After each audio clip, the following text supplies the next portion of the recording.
Hi, Naomi back for another video. This one was supposed to be on Matthew 18:18, but I prefer the reference that we find in Matthew 16:19, because since we've been talking about the key of David, this picks it up perfectly. And what does Christ say? It's in red, so it's indicating that Christ spoke these words. And we're going to pick it up in Matthew 16, verse 19. This is a much better one to pick it up from. And it says this, "And I will give unto thee," this is Christ speaking, "the keys," it's plural here, "of the kingdom of heaven.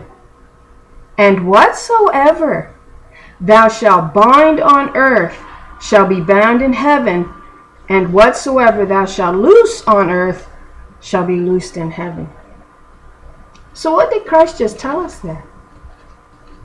What did he just tell us? He told us what the keys were. In effect, that's what Christ just told us there. He says, "Whatsoever ye bind on earth." Now, some have it reversed, I think, because Christ told us the whole thing right here.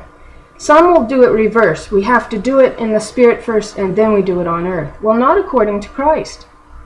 According to Christ's own words here, he says, "Whatsoever thou shalt bind on earth shall be bound in heaven." What's he talking about? "And whatsoever thou shalt loose on earth shall be loosed in heaven." And then he says, "And I will give unto thee the keys of the kingdom of heaven, and whatsoever thou shalt bind on earth shall be bound in heaven, and whatsoever thou shalt loose on earth shall be loosed in heaven." Wow.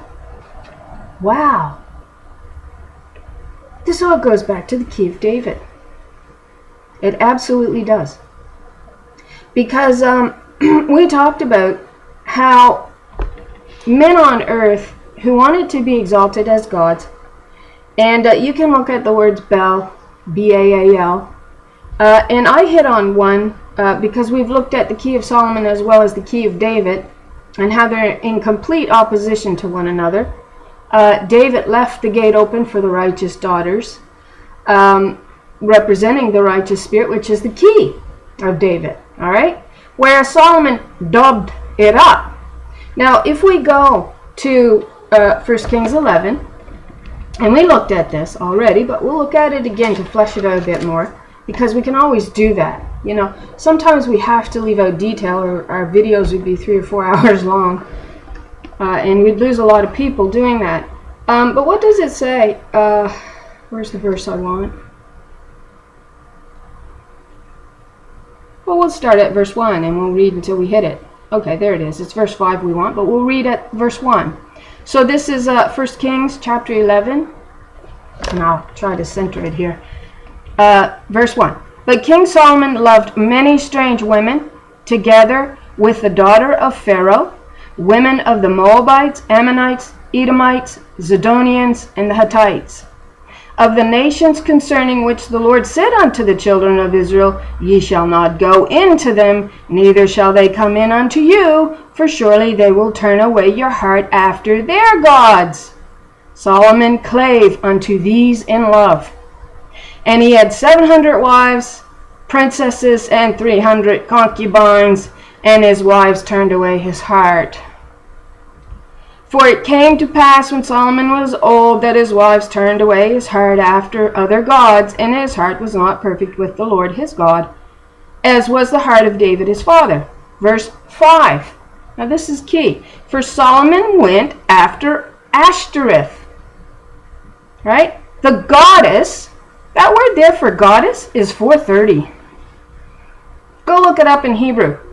The word for goddess here is 430. They'll say it's masculine. I would think that this is indicating that somebody lied here somewhere.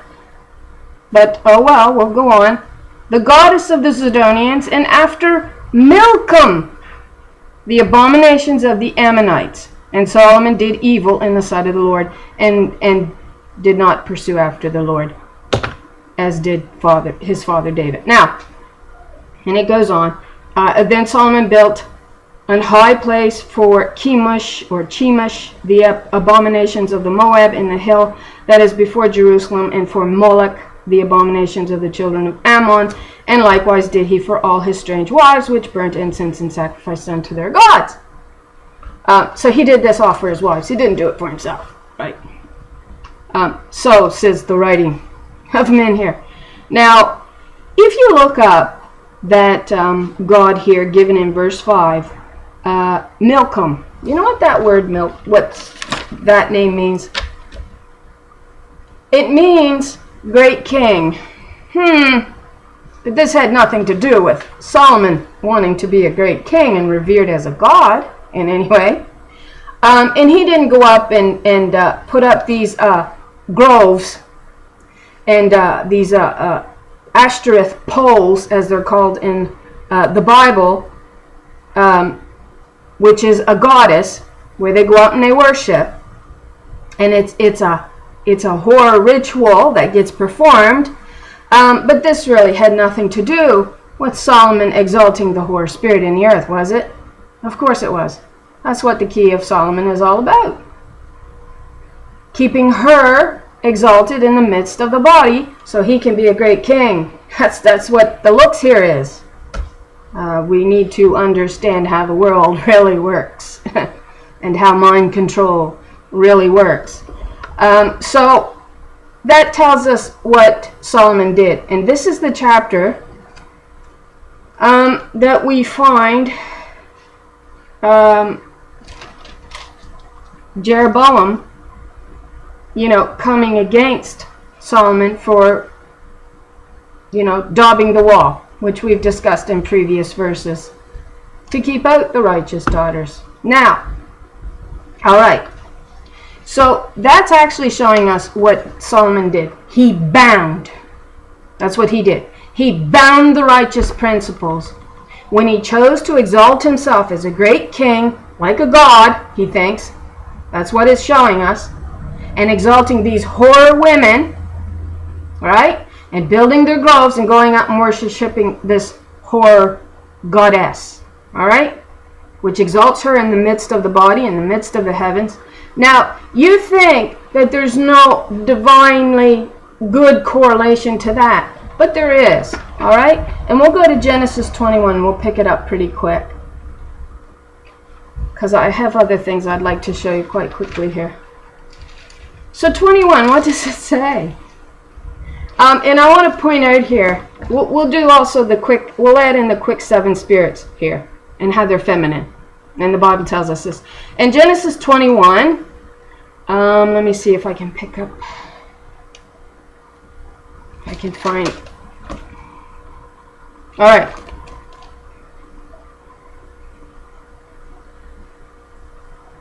Okay, we'll pick it up at verse 22. Genesis 21, verse 22. And it came to pass at that time that Abimelech and Phicol, the chief captain of his host, spake unto Abraham, saying, God is with thee in all that thou doest. Verse 23. Now therefore swear unto me here by God that thou wilt not deal falsely with me, nor with my son, nor with my son's sons, but according to the kindness that I have done unto thee, thou shalt do unto me, and to the land wherein thou hast sojourned. Verse 24, and Abraham said, I will swear. And verse 25, and Abraham reproved Abimelech because of a well of water which Abimelech's servants had violently taken away.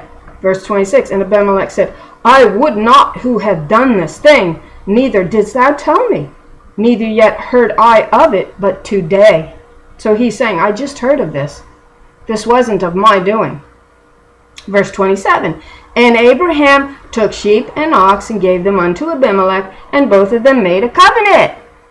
Pay attention here. Verse 28, and Abraham set 7 ewe lambs of the flock by themselves. That's female lambs. Now, if you go in and you do a study on ewes, that word in particular, E-W-E, which means a female lamb, it'll tell you that in some of the translations that it's probably been translated wrong, and it possibly should have been rendered she-goats. Woo! That's kind of cool, isn't it? So this is one of the passages that they cite that it should have probably been translated as she-goats. So, verse 28. So we'll change it. And Abraham set 7 she-goats of the flocks by themselves. All right?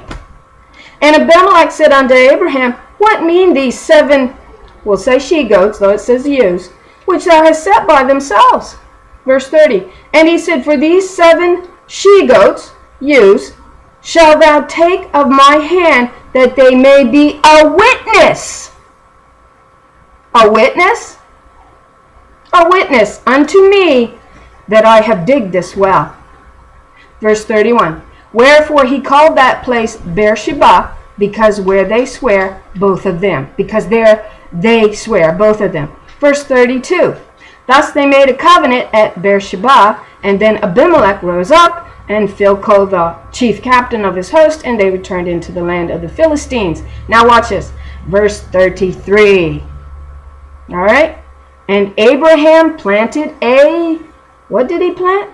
A grove in Beersheba, and there called on the name of the Lord, the everlasting God. Verse 34, and Abraham sojourned in the Philistines' lands many days. So there we have a grove. This is a positive grove where the real God, and it's she. We have Asherah here being worshipped up in the grove here, versus this great king Milcom that Solomon chose to worship. And then he made this grove for his wives where they could worship the goddess, Ashtoreth. And here we have Abraham going up and planting a grove and worshiping great God Almighty. That's our mother. Now, and you see the 7 she-goats that was giving in covenant, that's representing the Spirit, bearing witness, giving testimony to the truth of this covenant. Now, all right. We looked at that. I wanted to look at that.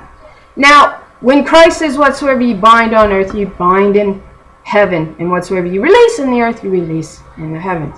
So he's clearly, in my opinion, talking about his Spirit. Now, Christ is on a different path. All right? He's on a different path. He's on the clean foot path, is the path that Christ is on. Watch what it says in Song of Songs, chapter 6. This is what it says. And I find this absolutely amazing.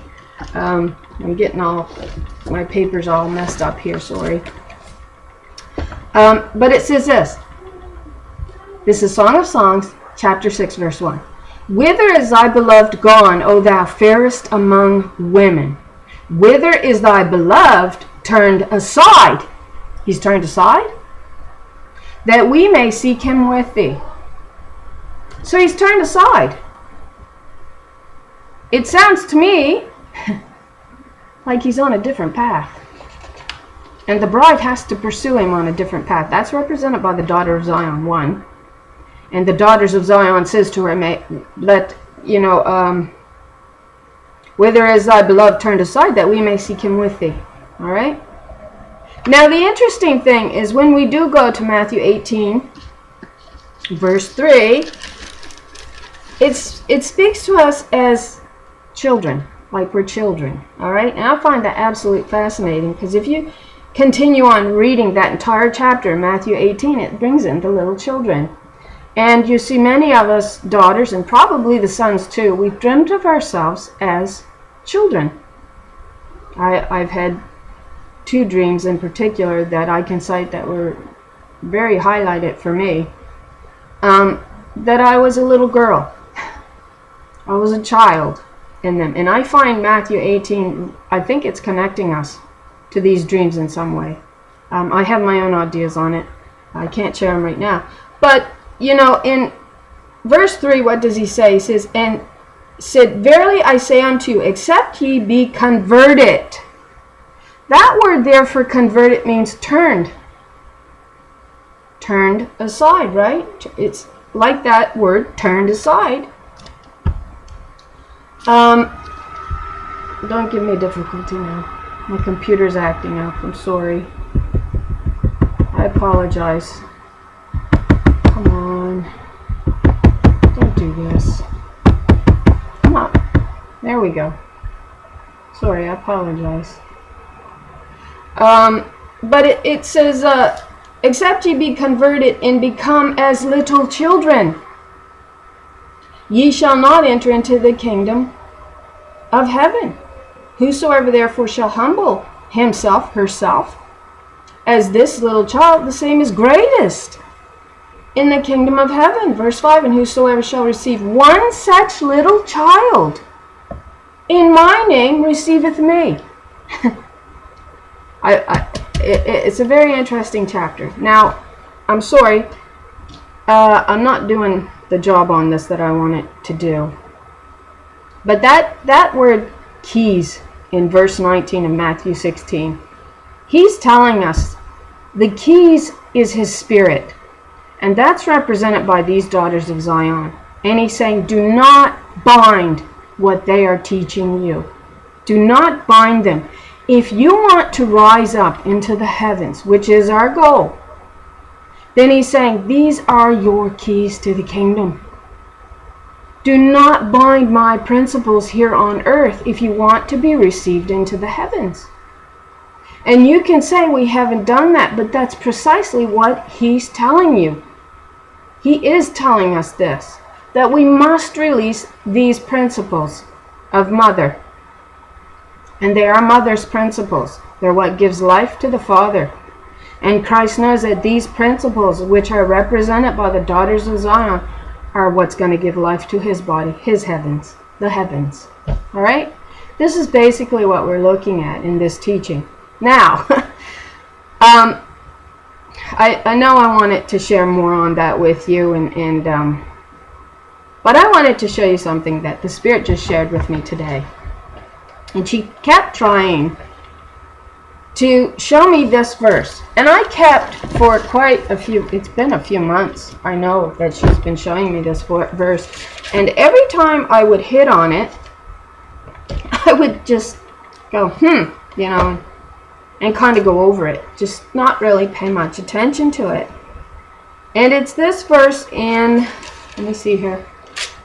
It's in 2 Chronicles 13:2 is where you find the verse. So I'll read it to you, and I'll let you see, well, why I would keep going over this verse. I just go, well, why do you keep showing me this verse? And then I would just, you know, go to somewhere else. But this is the verse. It says, I'll read the first one so we get the context a little bit better. Now in the 18th year of King Jeroboam began Abijah to reign over Judah. Verse 2. He reigned 3 years in Jerusalem. His mother's name also was Micaiah, or Micah would be the male version. Micaiah, the daughter of Uriel of Gibeah. And there was war between Abijah and Jeroboam. Now we discussed Jeroboam in you know, when it came to the key of Solomon, how he came against Jeroboam came against Solomon for daubing up the wall, basically. And so Solomon kind of buys him off and makes him king and ruler over the northern kingdom, which is Israel. So she kept taking me to this verse, and I couldn't understand why. And only when I began to go in and look at the reference of the name, Micaiah, did it take me to an unusual passage that really kind of floored me. And the passage it took me to, because it's the only other place that this name appears in, okay, in the feminine, is 2 Chronicles 17:7. All right, and this is what it says. Now, if you want to get the full context of what's going on here, there's a righteous king that begins to rule over Judah. And he goes up and he tears down these poles of Asherah, in verse 3 it says, and the Lord was with Jehoshaphat, that was the name of the king, because he walked in the first ways of his father David, and sought not after or unto Baal, right? And then he wasn't a Baal worship. He didn't seek after that. He goes up, he tears down these high places, these groves, these poles of Asherah, these groves out of Judah. And then watch what it says he does in verse 7. And also in the 3rd year of his reign, he sent to his princes, even to Ben-Hail, and to Obadiah, and to Zechariah, and to Nathaniel, and to Micaiah, to teach in the cities of Judah. Now look at that. He sent these to teach. He sent them out among his kingdom to teach. Now, this is Micaiah, the female, the daughter here that we just mentioned in 2 Chronicles 13:2. He sent her out with all these other prophets to teach. Now, let's look at them. Let's look at the names. Obadiah, wasn't he a minor prophet? Zechariah, wasn't he a minor prophet? Nathaniel, well, they'll say this isn't the same Nathaniel, but Nathaniel also, in 1 Chronicles 29:29, it says this, now the acts of David the king, first and last, behold, they are written in the book of Samuel the seer, and in the book of Nathan the prophet, and in the book of Gad the seer. So I'm going to go out on a limb here and just say this was the prophet Nathan. Though they dispute it, but Nathan turns up in this chapter. All right, they're just saying that that's not him. And to Micaiah. And when you go and you look it up, it's female. Wow. So you know what I began to think? Listed in all of these prophets, we have a daughter named Micaiah. What other minor prophet do we have listed among all these other minor prophets? Micah. And what is the book of Micah all about? This is where we become great investigators and we begin to try to piece it together. Now, you don't have to agree with my findings. You certainly don't. But I know what this Spirit has been teaching me and wanting me to show others. All right? And I have to do what the Spirit tells me to do or leads me to do. So when I look at Micah, Micah is a minor prophet book in the end of the Old Testament, along with these other ones here, that speaks about the daughters of Zion. Now I find that very interesting. And it says, Michael will stand up for the people of Israel. Yeah, it's kind of fitting together for me here. And in Micah chapter 2 is part of the context, part of the references that we use to show you the key of David, which fits with 2 Kings, 1 Kings 11, when Solomon daubed the wall. So, I mean, we're fitting it all together. It's 1 Kings 11.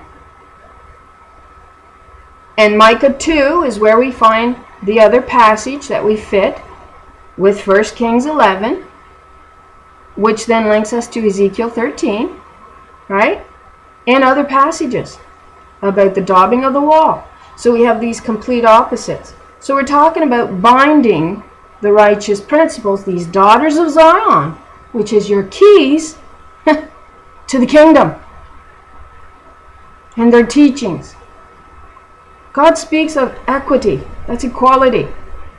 Christ says, I come and I bring liberty to all. My death brings liberty to all. I set you free. I didn't bound you. He says to his principals, to his chiefs, to his Micaiah, he says to her, I did not bound you. These fallen principles on earth that man came to exalt is what is binding us. It is preventing us from rising up in the Spirit, which is what we are appointed to do. And I just find it so fascinating because you know what? They could have translated that passage in 2 Chronicles 17:7 with the male, Micaiah, but they didn't do that. They put the daughter there. All right? Because your number there is 43:22, right? And it appears twice. Only twice. And that's 2 Chronicles 17:7 and then in 2 Chronicles 13:2. But they could have put 43:20, which is the masculine. But they didn't do that. They put 43:22. And I find that fascinating because it further evidences to me, after all the studying that I've done, that this indeed, she was a female prophetess. And I'm beginning to think that she probably is the one that wrote the book of Micah. And she spoke strongly all through about the daughters of Zion. She may well have been the daughter of Zion at that time. And her name was Micaiah. Or however you say it. I can't say it. It's a weird looking name. But it's the same as Micah, basically. It's a feminine here, and she was sent out to teach. Now, that's in correlation. You have to put it all together because that's in correlation with this good king, this righteous king, who didn't follow after the teachings of Baal, which was to exalt men as gods in the earth, and he tore down the poles of Asherah, which was the whore spirit that was exalting them as gods in the earth. By exalting her principles, they were exalting themselves, right? And he went after me, tore them down, and then I find it fascinating that he sends out these prophets to teach, one of whom is this daughter. See, he was beginning the long, hard road back to truth, you know. He was trying to set his nation straight, on the straight path.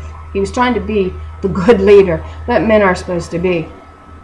And that means to exalt your feminine counterpart. It does not mean to debase her and say, well, you're under me and you'll do what I tell you and you have no power and it's all about us. And no, that's not what Christ did. So that's what I wanted to share with you.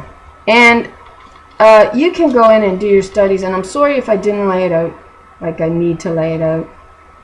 I want it to be a little bit more clear than what I did. And I also wanted to tag one last thing on this video. My son really wanted me to include it, so I'm going to do that. He has a lot of dreams, and he wanted me to include this particular one. So I'll include a particular segment that I thought was rather fascinating. And he said he was walking along a street, a road, and as he was looking down, he was seeing a video, he says YouTube, of eyes. It was all about eyes, pictures of eyes. And he said there was these little orange orbs that he could see through, that was over these pictures of eyes. And my thought went to that verse, and I should have looked it up before I came on here. It says if the light in the eye is bright, you know, then the body will be light. I'm not saying it right. I'll tag it in on the end where the verse is found. I'll write it under in the description. And it says if the light is dark, then the whole body is dark. So I'm kind of thinking that might be part of it. But I've also heard other saints say that part of the way to possibly kill a fallen has something to do with the head.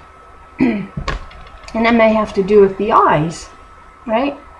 So I wanted to include that because he was quite excited and he wanted me to include it. And I told him that I would. So I hope, my encouragement I want to encourage you to go in and look at these things for yourself. You know, I ignored this passage for a while because I wasn't listening to the Spirit in the way that I should have been. And the minute I'm getting better at it, when she leads me to a weird verse and I look at it and I go, well, what's in that? You know, I'm beginning to pick up, I better pay attention. If she's showing me a verse for some reason, then I better pay attention to it. And I just find it amazing that our beloved is turned aside. He is walking on a different path. That's what that's telling us. And us daughters of Zion must pursue our love. We must find the path that he's on. We're the keys. It says we're the keys to the kingdom. Well, what does a key do? It opens a gate. It opens a door. You know, when you look at Song of Songs, the illusion is that he's. Let's go there. Right quick. I won't be long here. We'll go there. What does it say?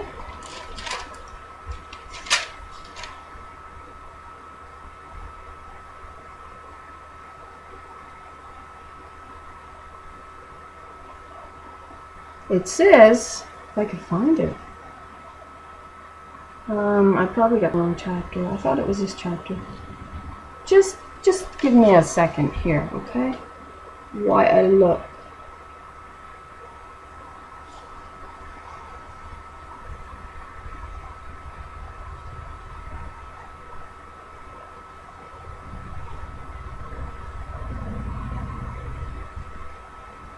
Nope, it's not in that chapter. Sorry.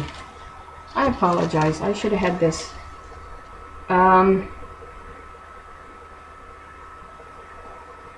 Maybe you can go in and you can find it. There it is. It's in chapter 2. It's called, in the passage I'm looking at in my Bible, says second song. It's the second song. Okay, so the Song of Songs. This is the second song. Verse 9. My beloved is like a roe or a young hart. Behold, he standeth behind our wall. We're looking at the daubing of the wall, right? He looketh forth at the windows, and he's showing himself through the lattice. My beloved spake and said unto me, rise up, my love, my fair one, and come away. Right? See, we're the keys. We're the keys. And we're going to find a way out through that gate. He's on the clean footpath. And he's looking in at us. Right? He's looking through that wall at us. And he's saying, come away, my love. So it's on us to seek him on that clean footpath. What does it say in Isaiah 42? Just to cite it right quick, and we'll go. We'll leave on that note. What does it say? Verse 16. Isaiah 42, verse 16. And I will bring the blind by way that they knew not. I will lead them in paths that they have not known. I will make darkness light before them, and crooked things straight.